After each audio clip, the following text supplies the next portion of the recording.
Welcome back to the Deepfake Dialogues. Today I'm speaking with Dan Neely, co-founder and CEO of Vermillio, the AI protection platform whose TraceID technology fingerprints a person's likeness and detects when their face, voice, or name is used to generate AI content without their permission. Dan is building the guardrails for a world where anyone's likeness can be synthesized in seconds. Let's dive right in. Hi, Dan. Thank you so much for joining me today. So I wanted to start with giving our listeners some context around what Vermillio does and who you're serving and who uses your products. That's great. It's nice to be here today. Vermillio, we're focused on creating the guardrails for generative internet.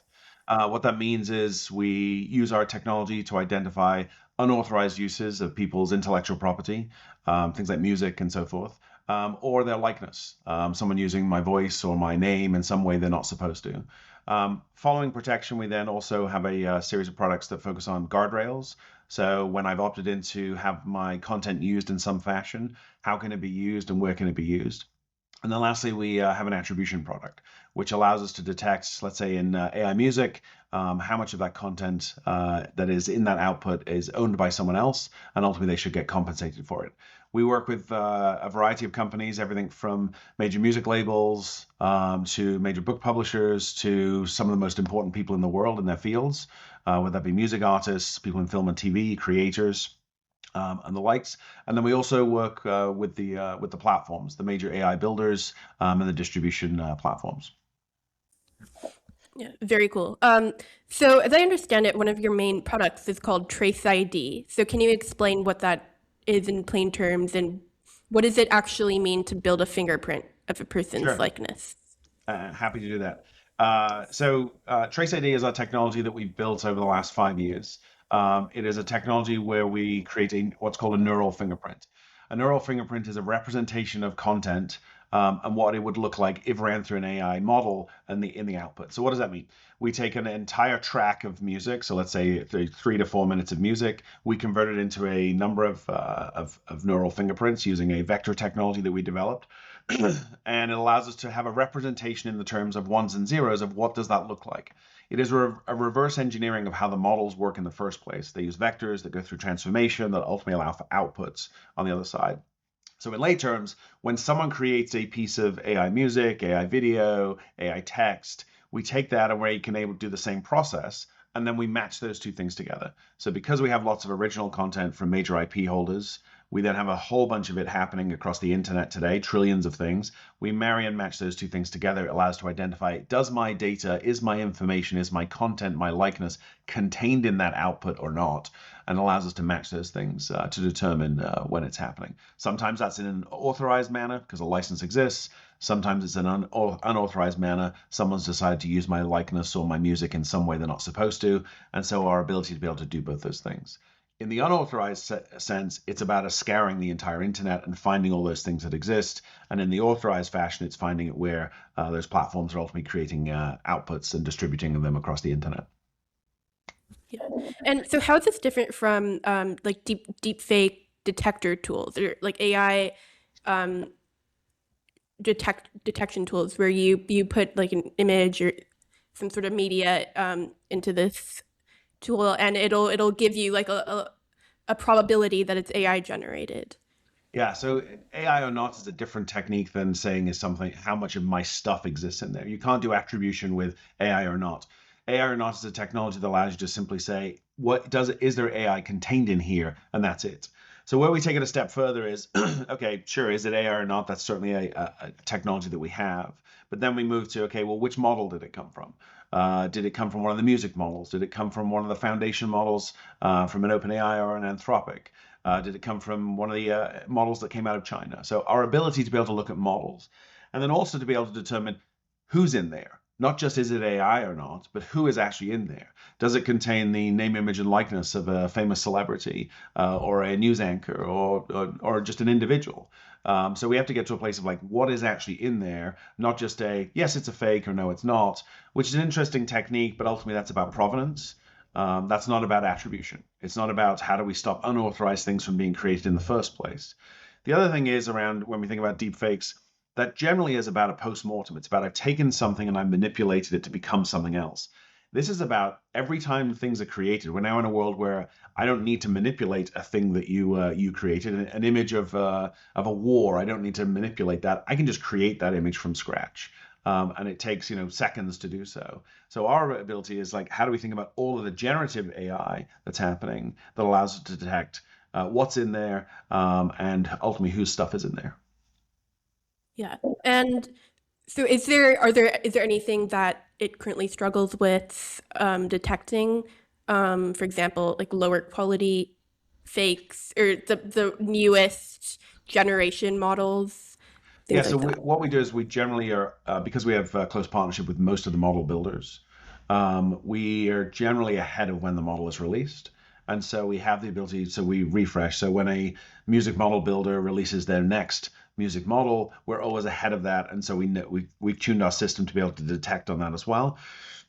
Some of that is becoming easier because as you think about licensing taking place, so the music business is licensing into the models now, at least starting. As part of that, we become a requirement to say, okay, well, you're also required to integrate with Vermillio to be able to use their technology so that we can actually have the plumbing, have the infrastructure to be able to detect this stuff. Same is true on the audiobook side as we think about what's happening in the audiobook ecosystem. Same is true on the video side and the major model. So more integration of our technology into those places makes it easier to do.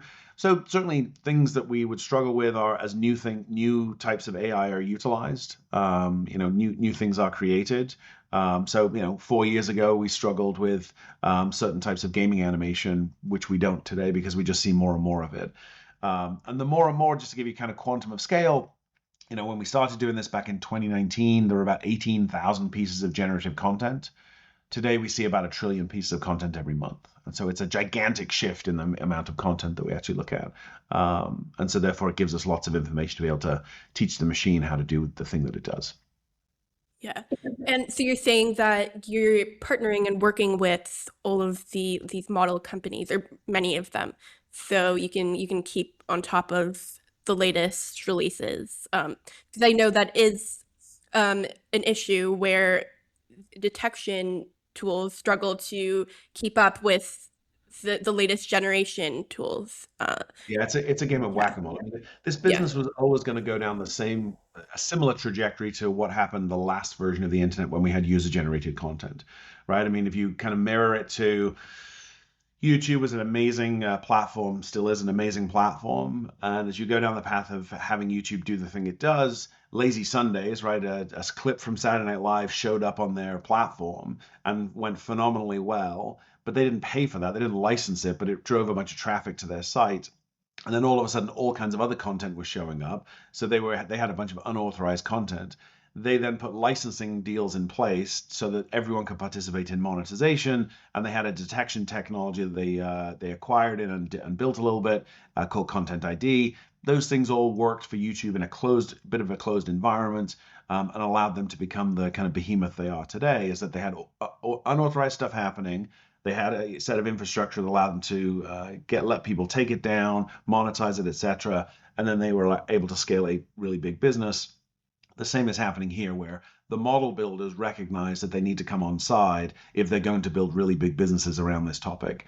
Because ultimately, fans want the real thing. They want the authorized thing rather than, going to, as people used to do in the music business, going to Pirate Bay and going and downloading a bunch of nefarious stuff and not knowing whether they got the real thing.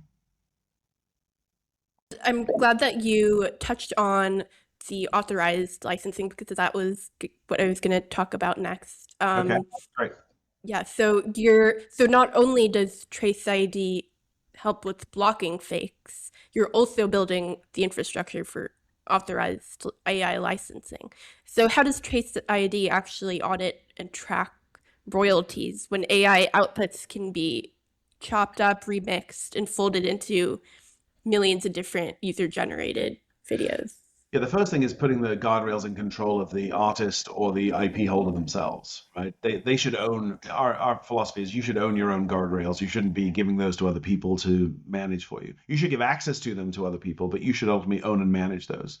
And so because of all the things that someone has asked be taken off the internet because they're unauthorized. Those inform what type of guardrails might exist. An artist may say, you know what, I'm totally cool with vulgarity in AI music that's created using my likeness, because reality is that's the artist that I am. Others will say they're not. Some will say I'm really into country music. Others will say they're not. So there's a variety of things that ultimately happen there as far as guardrails. Once you get past guardrails, then there's the how do I think about attribution, which is there's an output that's happened and I need to know how much of my stuff's in there. There's a bunch of different signals that can be used there.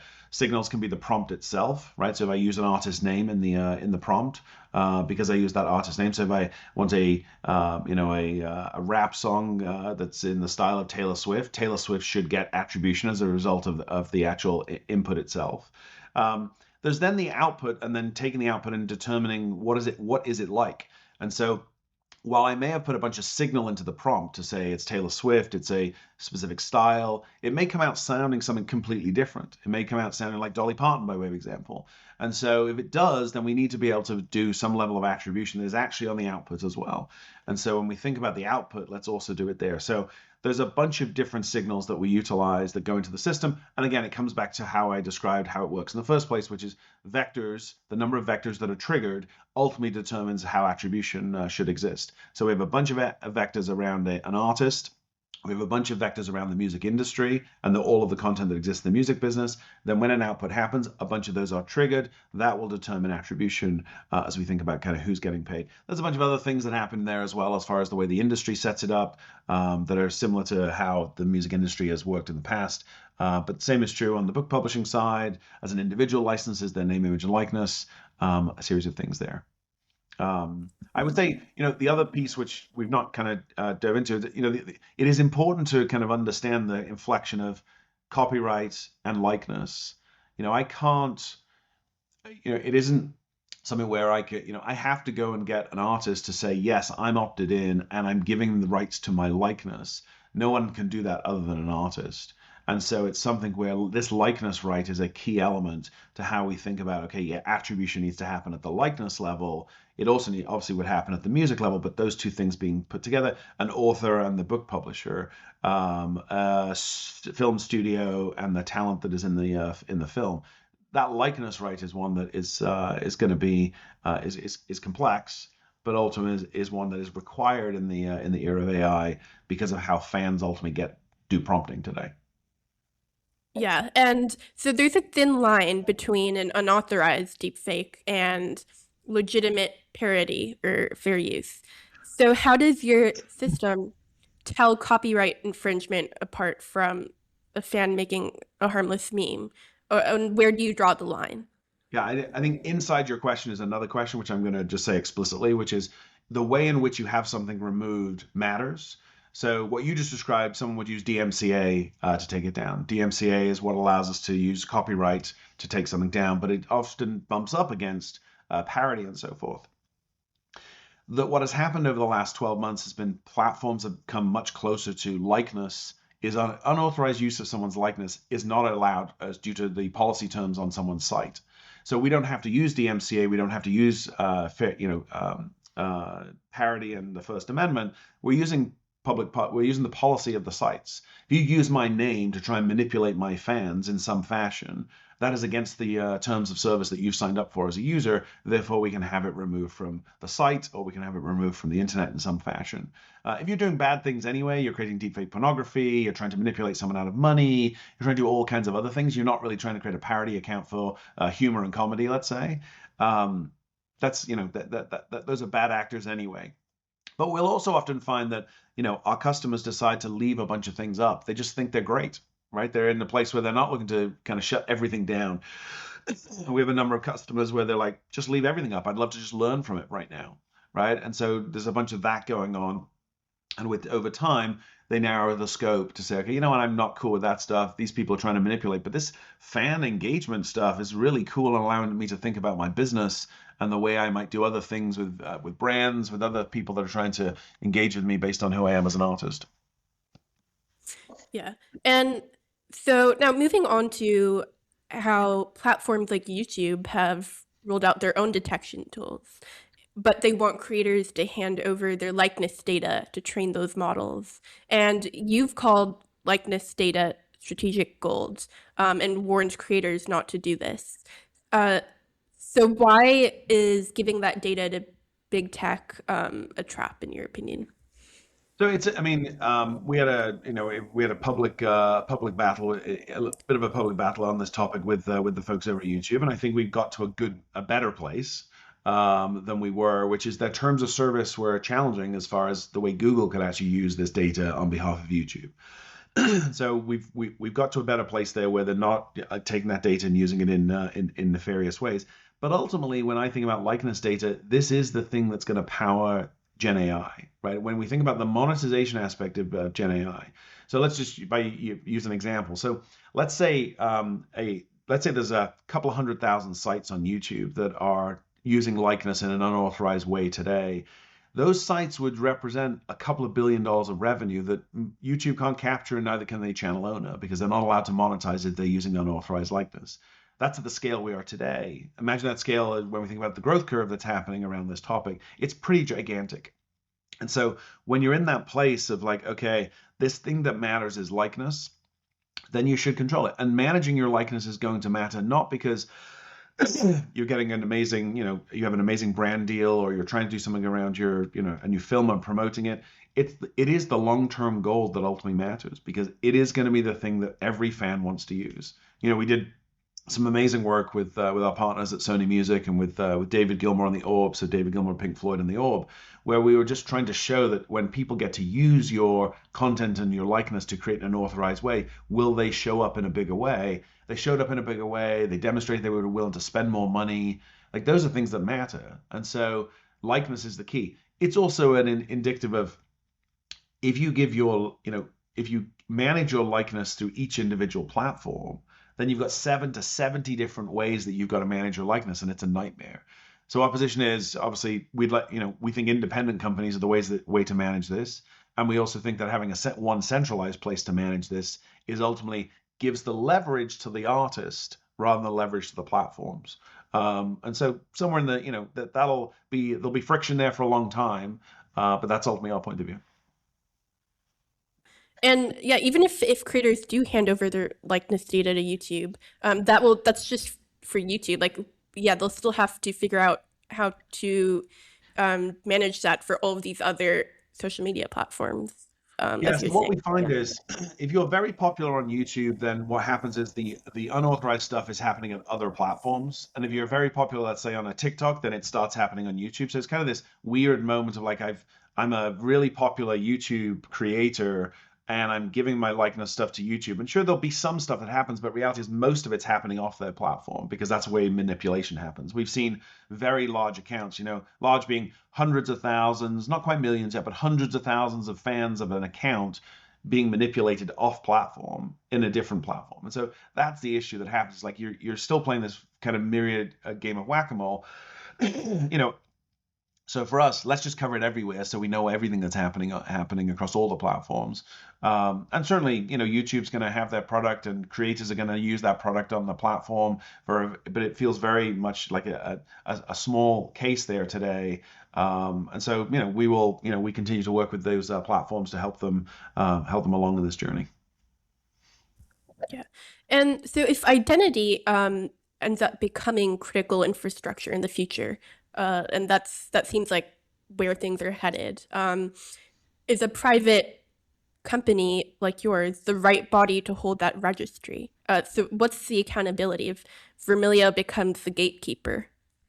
Yeah, it's certainly a question we get often asked. I mean, we allow portability, so when you're not stuck here. So if you decide that you want to take it from here somewhere else, you're allowed to take it somewhere else. We built it. We do have portions of our technology that when we first started, we built on blockchain so that would be allowed to happen. We don't talk about that much today because most people aren't focused on it.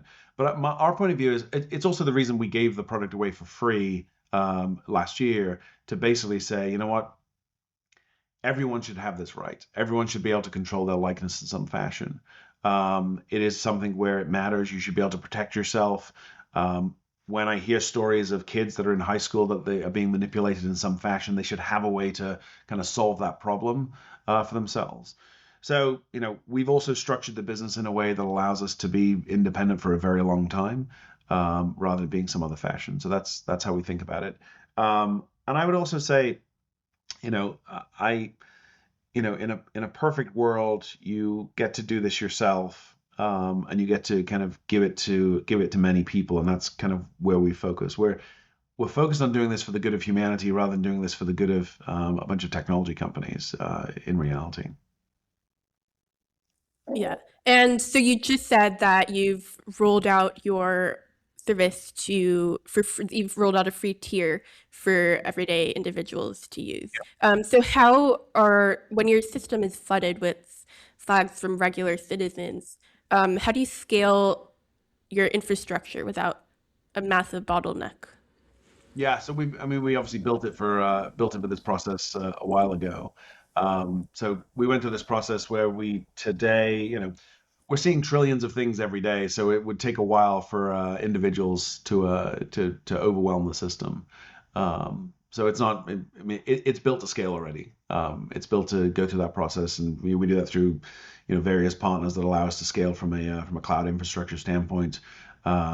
And so, yeah, not an issue, not a concern today. If we'd had this conversation 3 years ago, and I can tell you when I first took this to the team and said, we're going to make this product, if we're going to live up to our mission, which is, making sure humanity thrives in the era of generative AI, then we have to do this. We don't have a choice. And so that's been the process. And so 3 years ago, people were like, yeah, that's going to be a really hard thing. And now we don't really think about it just because we already have gigantic scale around the business.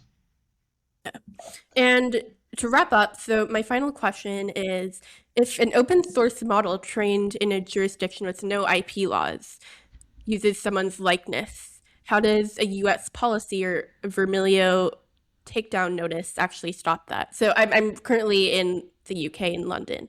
Yeah. And so, Interesting day in the UK and London, given the Prime yeah, it Minister. is. Yeah. Uh-huh. Yeah, that's Yeah. I Yeah. think it's a great question. So first of all, it's already obviously this has already happened. This is not what you're if the if is not an if, it's already happened. So what we've often found is most of this stuff is the model training has happened, and it's happened in a way which we have maybe less control over it than we would like. But they generally are trying to distribute to audiences that have high ARPUs, right? Revenue per user, where people are trying to spend more money. So you end up going to domiciles where they do have pretty strong IP rules. So I think of the three kind of segments today around that topic are the EU, the UK, and the US, right? Those are places where they have very strict rules and very strict regulations. There are other places in the world as well, but that we can talk about. So how China has kind of structured theirs, how India has structured theirs differently as far as sovereign data. Like there's a bunch of ways in which we spend a bunch of time on that. But ultimately, what happens is I'm trying to find a set of users. That happens on the major distribution platforms across the globe. And so it often finds its way to places that we are aware of. And then what we do is we optimize. If we can't get it taken down, we optimize for delisting out of the search engines. So it may still exist. It may still be on quote unquote the internet, but you can't find it unless you have the direct URL. You cannot find it.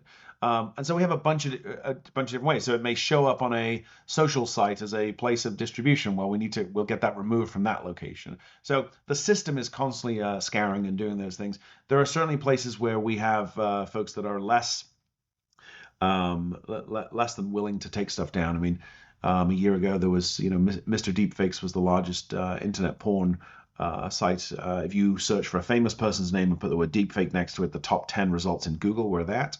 We went through that process of having things delisted, and ultimately, obviously, that site was taken down. That's a long process. We certainly assist and help in that process, but it's something where we kind of know what that looks like at this point.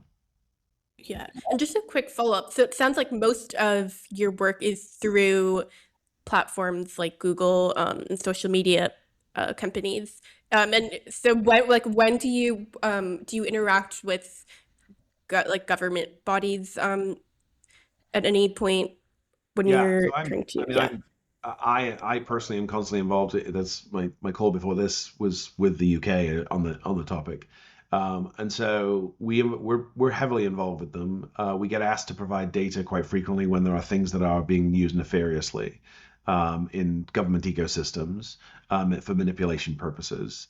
So we're heavily involved in that, and I would say it's not just major platforms. We've talked about major platforms. It's the majority of the internet, and it's in places where generally you will find it that we're able to scour. It's corners of the internet that start becoming popular. We see them before they become popular, and you'll find it someone's site. We see stuff across major platforms that we've talked about, places like Etsy. We see stuff across the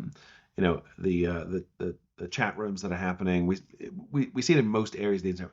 And then what happens is we often get notified from our customers themselves. A fan will reach out to them and say, "Hey, I had this amazing meet and greet I purchased and it didn't happen. It was a fake meet and greet, right?" And so they'll private messaging, so across Signal platforms and so forth, they'll send us those things where we have we've given information about users, and then we will notify the owners of those platforms that this stuff is going on, so that they can be aware of it. And in some instances, there are government bodies that get involved, that are looking to take action against those people, and we certainly provide that data as far as what we found. We don't provide any data on our customers themselves to those people though.